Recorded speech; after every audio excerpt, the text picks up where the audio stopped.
Hi, I'm Rebecca Kemp Brent. I want to show you an old-fashioned technique that's still a really great one to have in your sewing toolkit. It's gussets. They were used in the days when clothing was closely fitted, either to make things fit better or to give a little bit more movement ease for wearing. And today, they're especially useful if you need to alter a piece of clothing. I have several examples I want to show you of different shapes of gussets because you have a lot of different selection possibilities. This dress was a thrift store purchase that was used for cosplay, and it fit perfectly except through the bust. So we've added a gusset that adds plenty of room at the bust line but doesn't add any extra room at the waist or lower than that, so that it keeps the fit of the garment. These pajamas are another example of a place where a gusset came in handy. They were a little bit of a skimpy cut, and in order to have a nice loose fit for the pajama top, I've made a gusset of a different shape. This one is like a triangle with a long rectangle attached so that I could carry that extra space all the way down to the hem of the garment. So you choose your shape for the gusset, and then you also have to pick a fabric.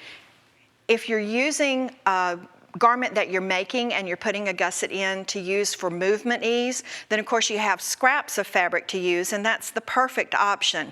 But obviously when you're repurposing or thrifting, you won't have fabric scraps. So you can see from this that you just pick a fabric that's close to what you're piecing it into.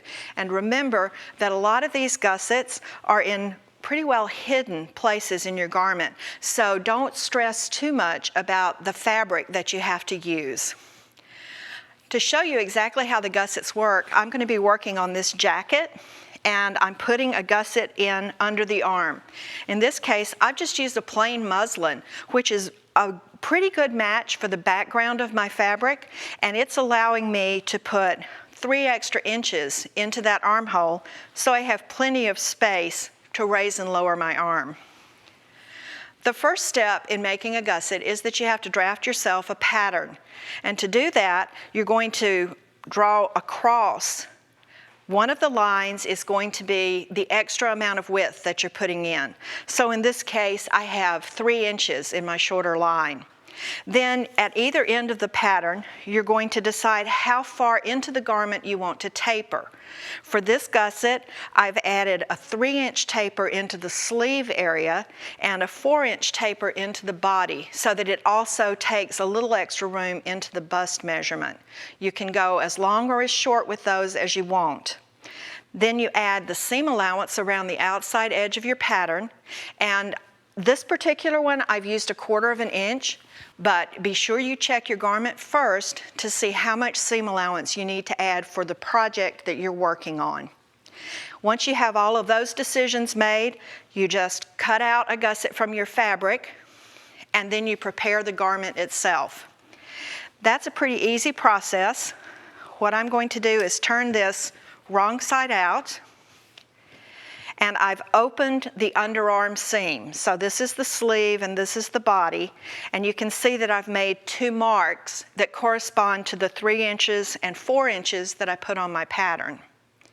And now if you'll come with me over to the sewing machine, I'll show you how you actually sew this diamond-shaped gusset into the underarm part of your jacket.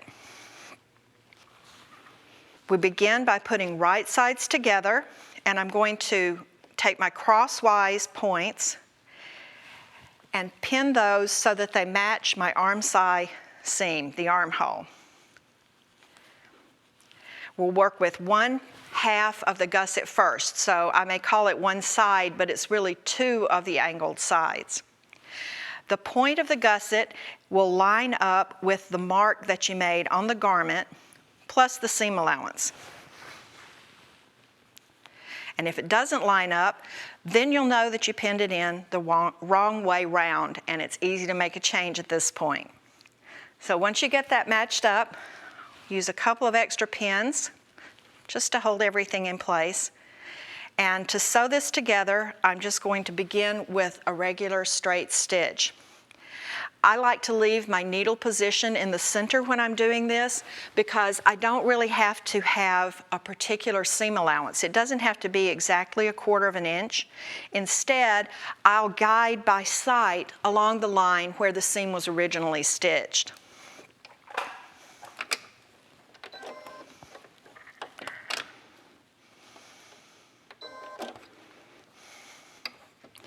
Okay, just begin sewing right at the mark with a little bit of a back stitch. And I'm using a contrasting thread so that you can see what I'm doing a little bit better, but of course, for an actual project that you're making, you'll probably want your thread to match your fabric. Then when I come to the seam line, right there at the armhole seam, I'm going to pivot just a little bit. If you prefer, you can just round off that corner instead of actually making the pivot. And then I'll stitch to the other marking.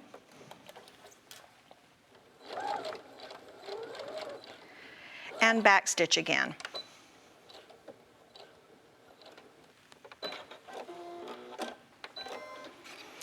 Okay, so now I have the first side of my gusset sewn in place. And all I need to do next, match up the other side the same way.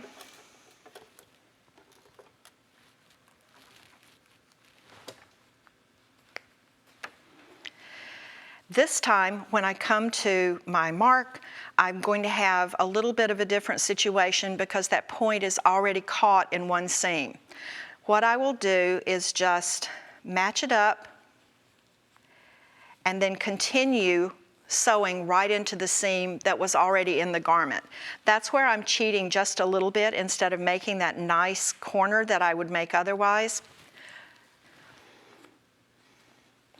Okay, so this time I had opened my seam up to about 1 inch below my marking, and I'm going to start sewing on the original seam so I overlap just a little bit, and that will make sure that I have a complete seam when I'm finished. Be sure that the first side of your gusset is folded back out of the way. And sew in the second side just the way you did the first. So we'll sew right up to the seam at the underarm.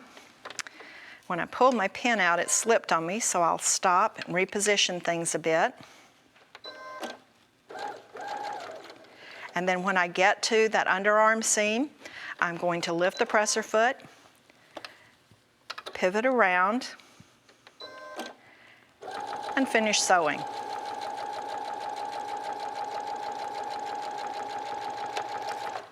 And again, instead of stopping at the mark that I made, I'm going to keep sewing just a little bit farther to make sure that I've completed the seam back over so it overlaps a little. Then I'm going to back stitch and cut my thread. And now I have both sides sewn in, and all that's left is to finish these raw edges. To do that, you can use a serger and you'll have exactly the same look that came from the manufacturing plant. But if you're like me, sometimes I would rather not thread up the serger. So I'm going to choose a stitch on my machine that will do the overcasting for me. Okay, and we get all set up, and then position this under the presser foot so that the stitch is actually going to sew over the edge of the fabric.